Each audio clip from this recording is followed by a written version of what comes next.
ইন্তিকাল করে আল্লাহর দরবারে সাহাবীদের মাধ্যমে হয়েছে। আর সাহাবীকে প্রত্যেক সাহাবীর সঙ্গে আল্লাহ জান্নাতের ওয়াদা করেছেন।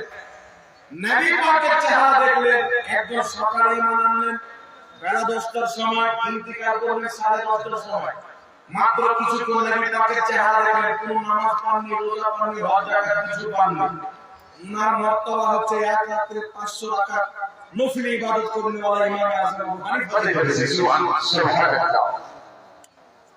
এশার দিতে 40 বছর ফজর নামাজ আদায় করনে ওয়ালা আব্দুল কাদের জিলানী চাইতে তার বেশি ফজিলত কেন? এটা তাকওয়া এবং তাহারাতের মাধ্যমে পাওয়া যায় না, এটা মুস্তাফার চেহারা দেখার মাধ্যমে পাওয়া যায়। আর কিয়ামত পর্যন্ত যারা তাকওয়া গ্রহণ করবে, পরহেজগার গ্রহণ করবে, আল্লাহর ওলি কেউ আব্দুল কাদের জিলানী আছে, গাউসে আজম হয়ে যাবে, কেউ ওয়াইলি আছে, গরিব হবে,